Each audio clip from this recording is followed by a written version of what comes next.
ایک بزرگ کی بات لکھی جو تابعی ہیں، وہ فرماتے ہیں کہ ان بزرگوں کا طریقہ یہ تھا کہ وہ لوگوں سے چھپ کے پہاڑ کے پیچھے عبادت کرتے تھے، اور پوزیشن ان کی یہ تھی کہ کسی سے ملتے نہیں تھے، بالخصوص فجر کی نماز سے لے کر عصر کی نماز تک بکریاں رکھی ہوئی تھیں، ان کو چراتے رہتے تھے فرات کے کنارے اور نفل پڑھتے رہتے تھے۔ اس وقت کو ملنے بھی نہیں آتا تھا۔ ایک شخص بڑی دور سے ان کی شہرت سن کے آیا، میں نے تو ملنا ہے۔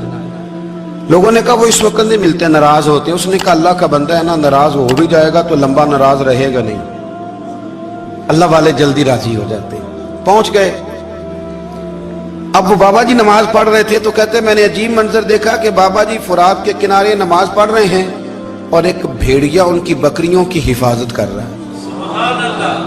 کہتے میں حیران رہ گیا کہ بھیڑیا تو بکریاں کھایا کرتا ہے اور یہاں چرا رہا ہے۔ کہتے میں جب گیا تو بابا جی نوافل میں مشغول تھے، مجھے دیکھ کے کہنے لگا اس وقت کیوں آئے؟ میں نے کہا حضور اگر آئے گیا ہوں تو پھر مہربانی کرے قبول فرما لیں۔ میں بیٹھ گیا تو میں نے کہا حضور یہ بھیڑیا بکریاں چرا رہا ہے، بھیڑیا اور بکریے کی صلح کب سے ہو گئی؟ تو فرماتے ہیں لمبی تقریر نہیں، ہلکا سا جملہ۔ فرمانے لگے جب سے بکریوں کے مالک نے رب سے صلح کر لی ہے نا، تب سے بھیڑیوں نے بھی بکریوں سے صلح کر لی ہے۔ بکریوں کے مالک نے رب سے صلح کر لی، گناہ چھوڑ دیے، اس کی فرما برداری میں آ گئے۔ اب پھر اسے بکریاں چلانے کی ضرورت نہیں رہی، بکریاں نہ اب بھیڑیا چراتا ہے۔ کہتے ہیں میرے اوپر کپ کپی طاری ہو گئی بزرگوں کی بات سن کے، اور مجھے پیاس لگی اور خواہش آئی کہ پتہ نہیں اب بابا جی کچھ کھلائیں پلائیں گے بھی کہ نہیں، بابا جی کچھ کھلائیں گے بھی کہ نہیں۔ کہتے میرے دل میں خیال تھا تو بزرگوں نے ایک لکڑی کا پیالہ، ان کے پاس وہ غار میں بیٹھے تھے تو ایک چھوٹا سا پتھر تھا، اس کی ڈھلان بنی ہوئی، بابا جی نے اس کے نیچے لکڑی کا پیالہ رکھا، وہ رکھا ہی تھا تو وہ دودھ سے بھر گیا۔ کہتے انہوں نے مجھے دیا تو ٹھنڈا اور میٹھا دودھ، میری طبیعت خوش ہو گئی۔ بابا جی نے دوبارہ وہی پیالہ اسی جگہ رکھا تو شہد سے بھر گیا۔ 1000 سال پہلے داتا صاحب لکھ رہے ہیں، کہتے مجھے دیا۔ میں نے فوراً کہا، میں نے کہا حضور یہ دودھ تو گائیں بھینس دیتی ہے، پہاڑوں سے تو نہیں نکلا کرتا، اور شہد تو شہد کی مکھیاں دیتی ہیں، پتھروں سے تو نہیں نکلتا، یہ آپ کہاں سے نکال رہے ہیں؟ تو کہتے ہیں وہ قرآن مجید پڑھنے لگے۔ وَإِذِ اسْتَسْقَى مُوسَىٰ لِقَوْمِهِ، جب موسیٰ کی قوم نے ان سے پانی مانگا، فرمانے لگے موسیٰ کی نافرمان قوم پانی مانگے، حضرت موسیٰ پتھر پہ ڈنڈا مارے تو اللہ وہاں سے 12 چشمے جاری کر دے۔ جو رب حضرت موسیٰ کی نافرمان قوم کے لیے پتھر اور پہاڑوں سے چشمے نکال دیتا ہے نا، وہ محمد عربی کے غلاموں کے لیے پتھر اور پہاڑوں سے دودھ اور شہد بھی نکال دیا کرتا ہے۔ وہ بزرگ کہنے لگے بس بات یہ ہے کہ آج بھی ہو اگر ابراہیم کا ایمان پیدا تو آگ کر سکتی ہے انداز گلستاں پیدا۔ کہنے لگا حضور پھر میرے لیے بھی دعا کریں۔ آپ فرمانے لگے پھر دعا نہ کرا تو مدینے والے کی غلامی شروع کر، تو نبی کریم کی غلامی شروع کر، تو رسول پاک کی غلامی شروع کر۔ ایک بات علم، پھر فرمایا اللہ رسول سے محبت، پھر فرمایا حضور کی غلامی۔ اس سے سارے مکاشفات کھلیں گے، اس سے سارے مشاہدات کھلیں گے، اسی سے کرامتیں ملیں گی، اسی سے مقبولیت ہوگی، اسی سے اللہ نبی کی بارگاہ میں درجہ ملے گا۔ پھر داتا صاحب آگے بڑھتے اور داتا صاحب فرماتے صوفیاء کی ایک جماعت ہے جو کہتی ہے ہم نے تو کبھی اپنی زبان پر دکھ بیان ہی نہیں کیے، ہر شے اپنے رب رسول کے حوالے کر دی، ہر شے اللہ رسول کے۔ اور داتا صاحب کہتے ہیں کچھ ایسے بھی ہیں جو دعا بھی نہیں مانگتے، لوگوں کے لیے مانگتے ہیں، اپنے لیے نہیں مانگتے۔ آپ دعا کیوں نہیں مانگتے؟ تو کہتے ہیں اللہ کو تو پتہ ہی ہے ہمیں کیا چاہیے، اسے تو پتہ ہی ہے۔ ایک بزرگ کی بات لکھی ہے داتا صاحب نے، میری جماعت میں نا مزاج ہے کرامتوں کا، مجھے وہ ساری باتیں بھی آتی ہیں کہ ایک بندہ کراچی سے آیا، داتا صاحب حاضری دی تو اس کی لاٹری نکل آئی، یہ بھی مجھے آتی ہے، لکھی پڑھی ہے میں نے، کتابوں میں ہے یہ بھی۔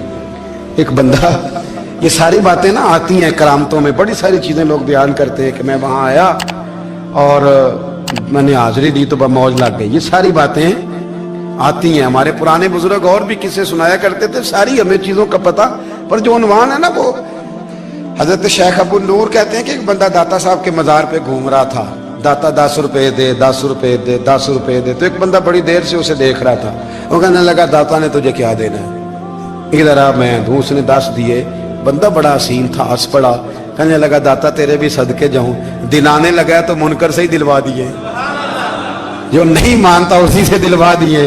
वो बड़ा परेशान हुआ, मैं और चक्कर में था इसलिए मेरे ऊपर ही जड़ दी है बात। कहने लगा दाता तेरे सदके जाऊं।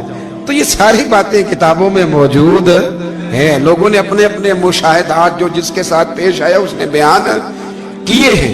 बहुत सारी बातें काबिले बयान हैं, पर जो उन्वान है मैं उस पर रहना चाहता हूँ। दाता साहब रहमतुल्लाह अलैह फरमाते हैं हमारी तालीमात हैं कि अपने दुख दर्द दुनियादारों से बयान नहीं करने, सवाल का दरवाजा लोगों के सामने खोलना। अल्लाह वालों से कहेंगे कभी कहना होगा तो दुनियादारों से कहना। कहते हैं शेख अहमद नाम के बुजुर्ग थे, सारी जिंदगी किसी को काम नहीं बताया, सारी जिंदगी बड़ी मुश्किलात आई, पर कभी अपनी जात पर सवाल का दरवाजा नहीं खोला। एक ऐसी मुश्किल आई कि जो हल ही नहीं होती थी। किसी ने उन पर कोई इल्जाम लगा दिया। अबू मुस्लिम नाम का एक बादशाह था, उसकी हुकूमत थी, उसने पकड़ के कैद में डाल दिया। अब कैद में है, जुर्म लग गया है, फर्दे जुर्म आयद हो गई है, जेल में है। लोग कहने लगे हजरत जी अपनी सफाई में कुछ कहें, और मानने लगे सारी जिंदगी बंदों से कुछ नहीं कहा। अल्लाह रसूल को पता है मैं बेगुनाह हूं, मुझे कहने की जरूरत नहीं। दाता गानी बख्श अली हजवेरी ने लिखा है, दाता साहब कहते हैं तू यकीन कामिल तो पैदा कर, तू ईमान तो पुख्ता कर। दाता साहब कहते हैं वो अबू मुस्लिम जो बादशाह था वो नेक आदमी था, उसे रात को ख्वाब में नबी करीम की ज़ियारत नसीब हुई, और हुजूर सैयद आलम सल्लल्लाहु अलैहि वसल्लम फरमाने लगे तूने अल्लाह का एक नेक बंदा जेल में डाल दिया, डर नहीं आता, वो तो बेगुनाह है। बादशाह आधी रात को खुद उठा। दादा साहब फरमाते हैं किसी गार्ड को नहीं भेजा, पुलिस वाले को नहीं भेजा, जेलर से नहीं, खुद गया, जाके जेल का दरवाजा खोला, दरवाजा खोल के उस दरवेश को आजाद किया। कहने लगा बाबा जाओ, मुझे पता चल गया बेगुनाह है। बाबा जी सलाम करके जाने लगे तो बादशाह फिर आगे आया, हाथ बांधे, हाथ चूमे, कहने लगा हुजूर आप बड़े नेक हैं, मेरे लिए कोई हुक्म हो तो बताइएगा, मेरे लायक को खिदमत हो तो बताइएगा। तो शेख अहमद फरमाने लगे तुझे अभी भी समझ नहीं आई, तुझे अभी भी नहीं समझ आई। कहने लगा हुजूर क्या? फरमाने लगे जो तहज्जुद के वक्त तुझे उठा के मुझे रिहा करने भेज सकते हैं वो मेरी कोई जरूरत बाकी रहने देंगे? मुझे कोई जरूरत पड़ेगी किसी और को कहने की? जो तहज्जुद के वक्त तुझे उठा के भेजते हैं कि जा खोल जाके दरवाजा, वो जरूरत रखेंगे मेरी? जरूरत मुझे रहेगी कि मैं तुझे और कोई काम, अभी भी तुझे समझ नहीं आई? तो दाता अली अजमेरी रहमतुल्लाह अलैह फरमाते हैं असल में हमारी तबीयत है, हमने बंदों से दिल लगा लिया है। दिल अल्लाह रसूल से लगाओ, किसी बंदे से लगाना तो उससे लगाओ जो अल्लाह वाला हो।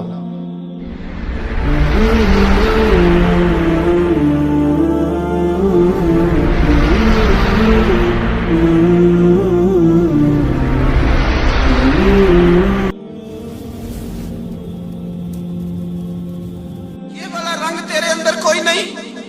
अबू सुफियान आए उन दिनों जिन दिनों हालात बड़े कठिन थे, इख्तलाफ शिद्दत का था। अबू सुफियान आए हुजूर की बारगाह में। आए किस लिए? मक्के में कहत पड़ गया है, बारिश नहीं होती। उधर उस समामा बिन असाल यमामा कबीले के सरबराह कलमा पढ़ के मुसलमान हो गए। सारी गंदम उस कबीले से आती थी। समामा कहने लगा तुम मेरे मुस्तफा को नहीं मानते, कोई गंदम नहीं, भाग जाओ। एक बारिश कोई नहीं, दूसरी गंदम कोई नहीं। अबू सुफियान तड़प के दरे रसूल पे हाजिर हुए। अभी थोड़े दिन गुजरे हैं, ओहद में हुजूर के दांत शहीद किए। अभी थोड़े दिन गुजरे हुजूर को सताया है। अभी थोड़े दिन गुजरे हजरत अमीर हमजा का कलेजा निकाल के चबाया है। अभी थोड़े दिन गुजरे हजरत अनस बिन नजर की गर्दन काटी। अभी थोड़े दिन गुजरे अब्दुल्ला बिन जहाज के टुकड़े किए। अभी थोड़े दिन गुजरे हुजूर को सताया है, तड़पाया है। पर हजरत अली शेर खुदा फरमाते मैं मानने वाला उस रसूल का हूं इसके दांत शहीद हो गए। ओहद के अंदर सारी दाढ़ी लहू से भर गई।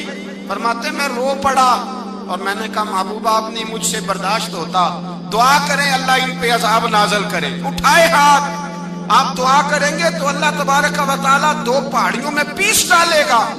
हजरत अली कहते हैं मैंने अर्ज की तो हुजूर ने हाथ उठाए और दुआ क्या दी, अल्लाहुम्मा हदी कौमी फइन्नहुम ला यअलमून। ऐ अल्लाह मेरी कौम को हिदायत दे दे, ये जानते नहीं ये क्या कर रहे हैं। अल्लाह इन्हें हिदायत दे। ये इखलाक हसना का मेयार थोड़े दिन पहले हुजूर के साथ ये रवैया।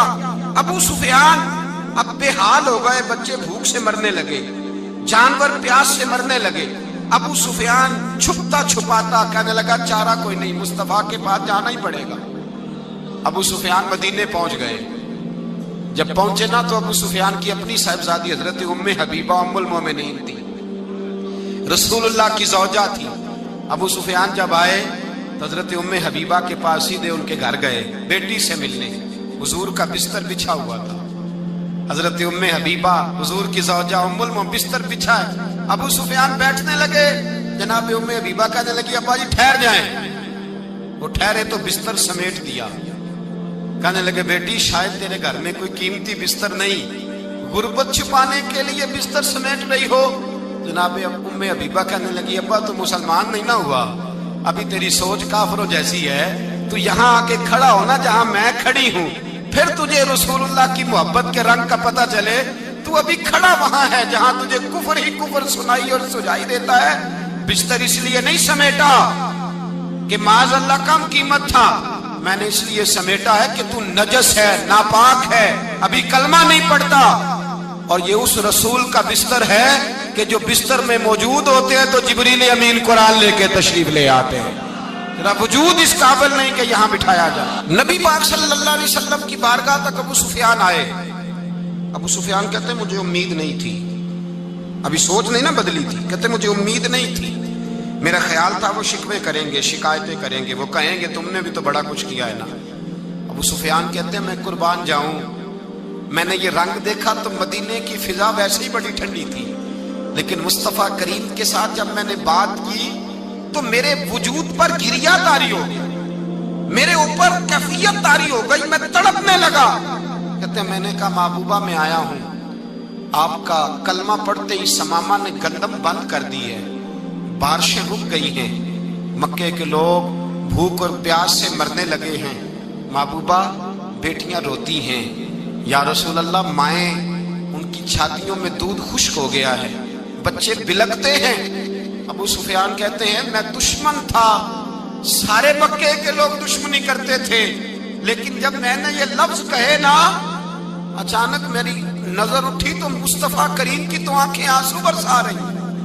कहते मेरी बात भी मुकम्मल ना हुई, हुजूर ने पहले रुक्का मंगवाया समामा के नाम, फरमाया पहले तू इन्हें गल्ला अपनी मर्जी से देता था, अब तेरे नबी का हुक्म है कि पहले से बढ़कर तूने गल्ला देना है। और फिर मेरे मुस्तफा ने हाथ उठाए।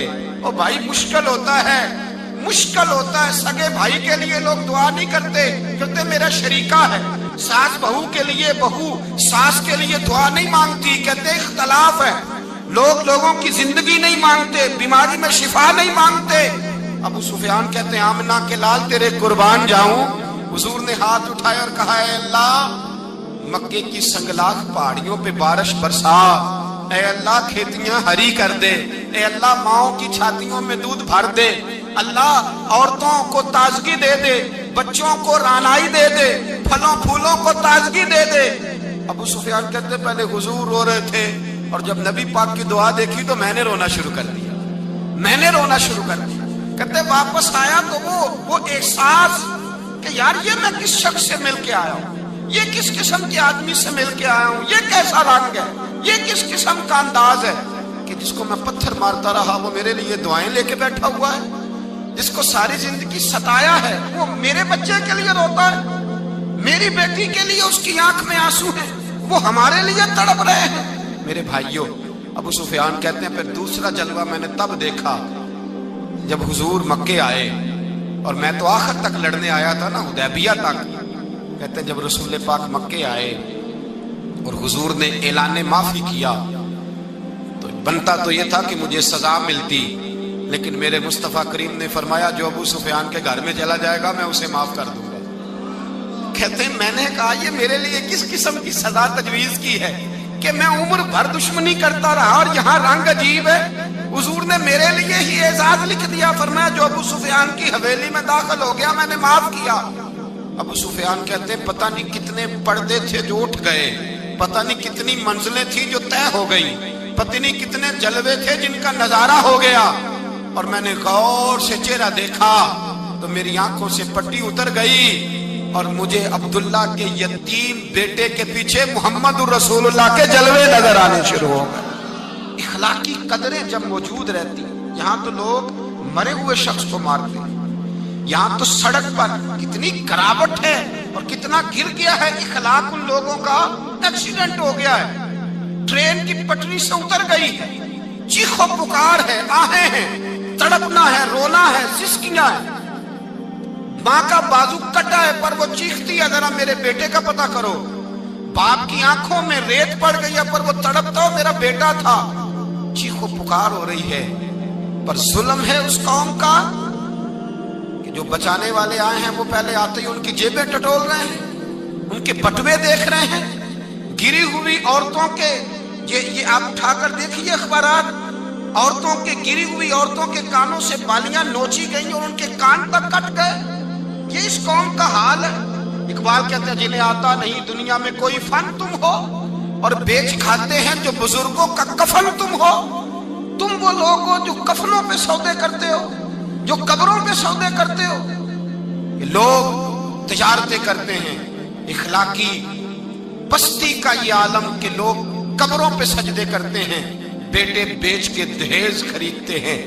غریب کی بیٹی روز تڑپتی ہے، روتی ہے، روز سسکیاں لیتی ہے کہ کہاں سے وہ دروازہ کھلے گا جب میں بھی جب سہاگن ہوں گی، جب میرا باپ بھی عزت کے ساتھ مجھے رخصت کرے گا۔ اور غریب آدمی بیٹی کی شادی کے بعد اتنا دکھی رہتا ہے، وہ بھی کم ہی لوگ جانتے ہیں، وہ بھی وہی لوگ جانتے ہیں جو اس منظر سے گزرتے ہیں۔ ہمارا اخلاقی معاملہ اس قدر زیادہ تباہی کا شکار ہے۔ میرے مصطفیٰ کریم سید عالم نور مجسم صلی اللہ علیہ وسلم جذبات کا خیال رکھتے، احساسات کا خیال رکھتے، تصورات کا۔ او بھائی، اس سے بڑا اخلاق کا مظاہرہ کہاں سے لینے جاؤ گے؟ کہ آمنہ کے لال فرماتے ہیں میرا دل کرتا ہے نماز لمبی پڑھاؤں، نماز اللہ کی نماز، دل کرتا ہے لمبی نماز پڑھاؤں، میں لمبی لمبی صورتیں تلاوت کروں، میں کھل کے رب کریم کا قرآن پڑھوں، میں اللہ تبارک و تعالیٰ کے قرآن مجید کے ذائقوں میں کھو جاؤں۔ لیکن حضور فرماتے ہیں نماز میں کسی بچے کے رونے کی آواز آتی ہے، کسی بوڑھے کی ہائے کی آواز آتی ہے، کسی بیمار آدمی کی ہائے کی آواز آتی ہے۔ نبی پاک فرماتے ہیں میں اللہ کی نماز چھوٹی کر دیتا ہوں، اللہ کے بندوں کا خیال کرتا ہوں۔ میں رب کی نماز چھوٹی کر دیتا ہوں، رب کریم کے بندوں کا خیال کرتا ہوں۔ خدا کے بندے تو ہیں ہزاروں، بنوں میں پھرتے ہیں مارے مارے، میں اس کا بندہ بنوں گا جس کو خدا کے بندوں سے۔ میرے حبیب کریم سید عالم صلی اللہ علیہ وسلم نے فرمایا اللہ کریم نے بندے کو، مخلوق کو پیدا کرنے سے پہلے جو تحریر سب سے پہلے لکھی تھی نا، اللہ نے اپنے پاس جو جملے سب سے پہلے لکھے تھے بندے بنانے سے بھی پہلے، وہ فکر یہ تھے کہ ان رحمتی سبقت اعلی غضبی، رب کریم نے لکھا تھا بے شک میری رحمت زیادہ ہے، میرا غضب زیادہ نہیں ہے۔ اس نے لکھا تھا کہ میری رحمت